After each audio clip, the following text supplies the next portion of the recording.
wahai Rasulullah, kalau itu saya tahu, banyak-banyak zikir saya tahu, caranya gimana? Sama, antum tuh nanya tuh kayak Sayyidina Ali nanya tuh ya. Jadi ternyata semua orang yang merindukan Allah dan Rasul pasti bertanya seperti ini, pasti mencari seperti antum itu. Dan ini kabar gembiranya bahwa sudah ada nur di kolbu. Nur itulah yang mencari jalan sekarang. Lalu dikatakan oleh Nabi, nah muncullah di situ teknik thariqah.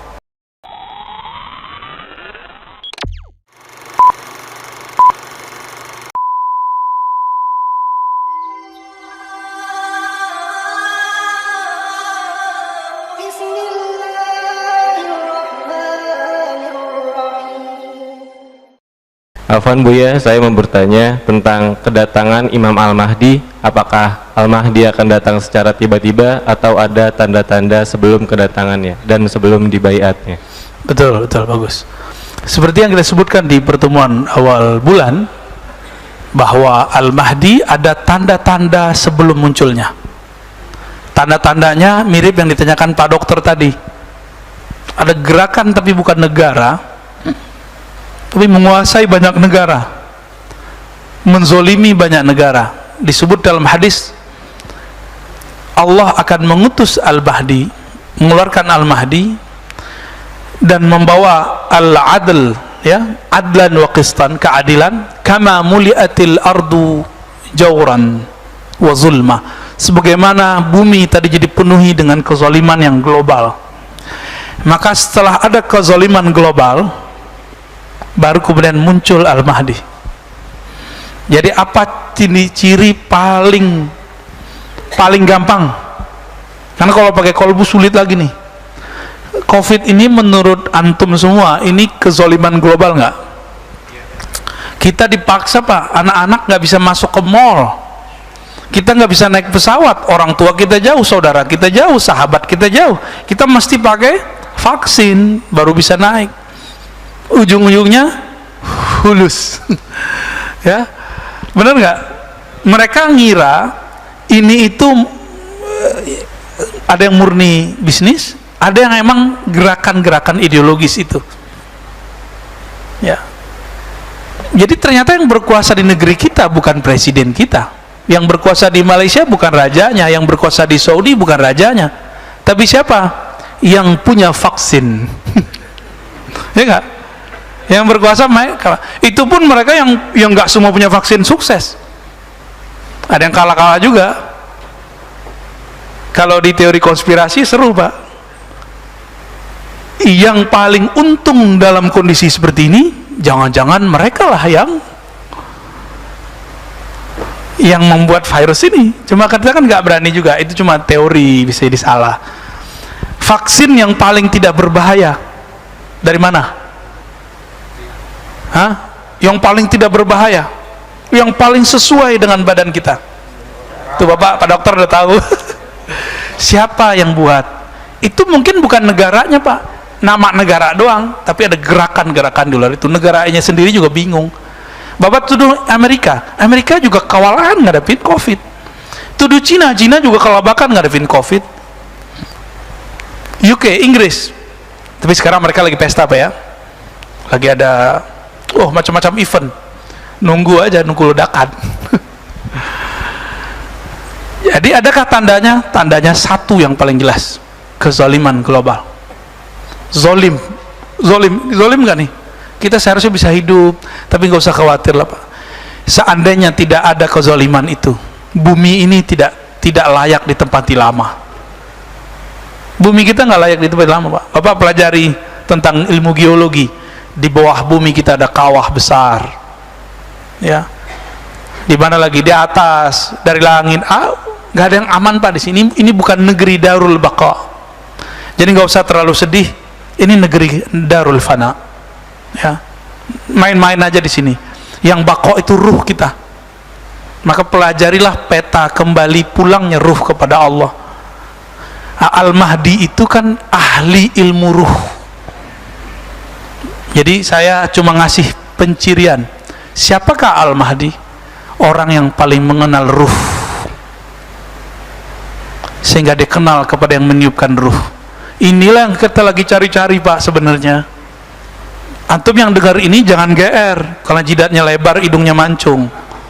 Bukan itu yang aneh cari, bukan. Ya, kita nggak nyari yang begitu-gitu. Kita nyari, kita menunggu kedatangan orang kekuatan spiritualnya luar biasa. Ruhnya, bukan dia sakti dalam pengertian kebatinan, bukan. Ruhnya, obrolan dia Allah aja, Allah aja. Dia bisa cerita tentang Allah, zatnya, sifatnya, fiil perbuatannya. Kalau ketemu orang itu, pastikan bahwa dia lingkaran Al-Mahdi. Udah ketemu belum? Kan belum. Maka jangan buru-buru tentang Taliban ini. Kita cuma doakan semoga mereka istiqomah dalam Ahlus Sunnah. Ya, semoga mereka nggak brutal kayak dulu.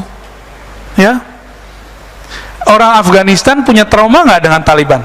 Makanya pada lari kan? Nah, mereka itu sekarang lagi membangun trust supaya rakyat tuh nggak lari lagi. Itu saya kan tinggal di Ciputat 15 tahun. Itu banyak pak orang Afghanistan, imigran, refugees. Banyak sekali. Dan ngomongnya bisa dua bahasa, Pustun, Persia gitu ya.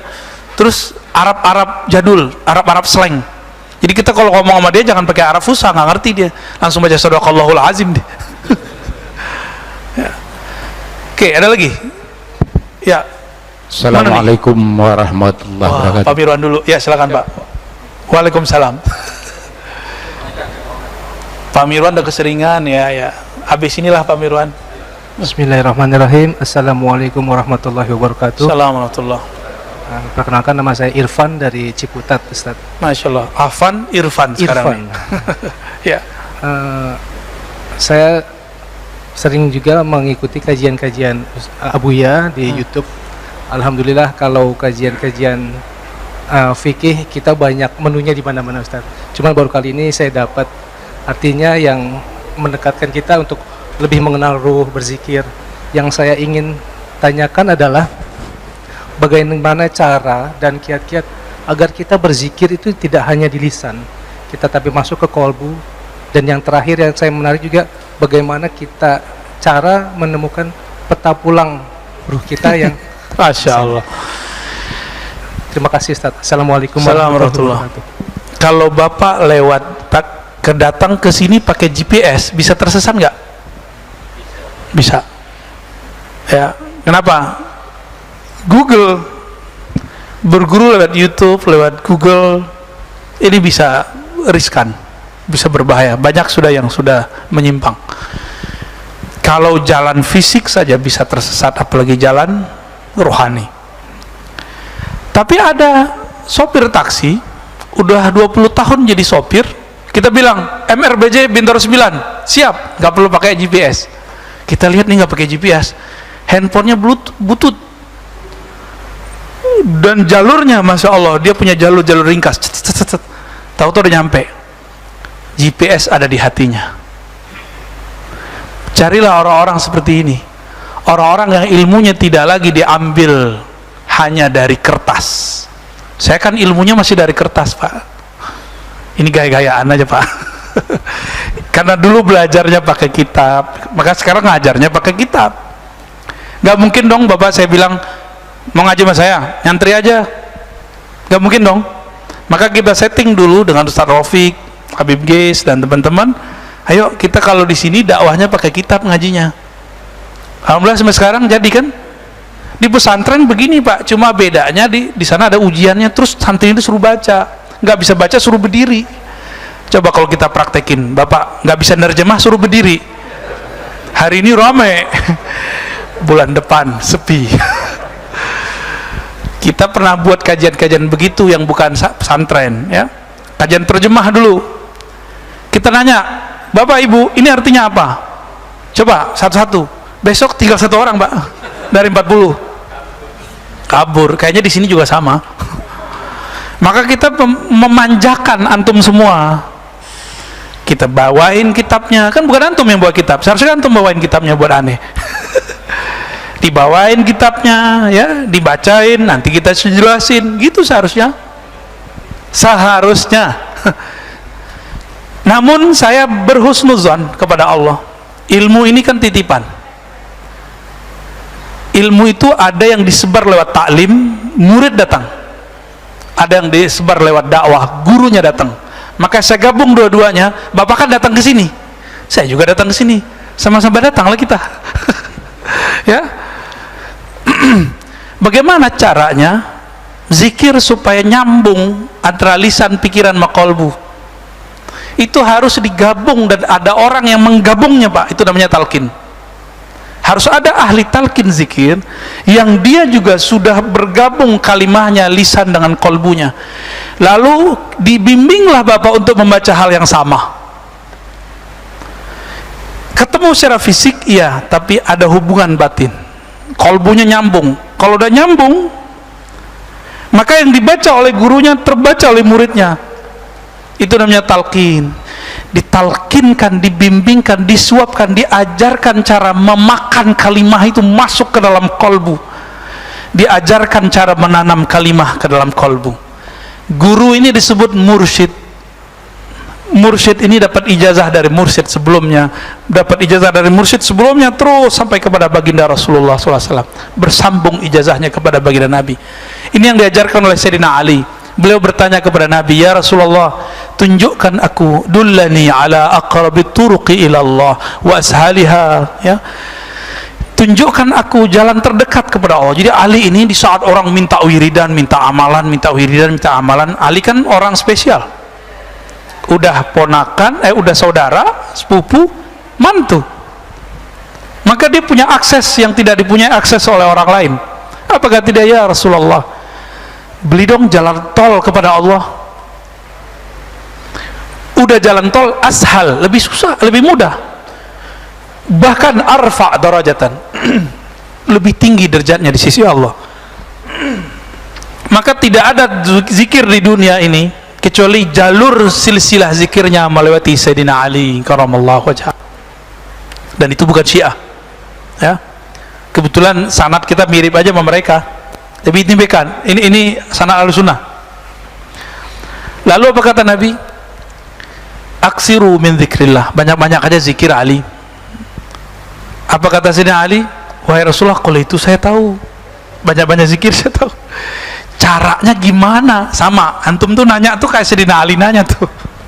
Ya, jadi ternyata semua orang yang merindukan Allah dan Rasul pasti bertanya seperti ini, pasti mencari seperti antum itu. Nah, ini kabar gembiranya bahwa sudah ada nur di kolbu. Nur itulah yang mencari jalan sekarang. Lalu dikatakan oleh Nabi, nah muncullah di situ teknik thariqah.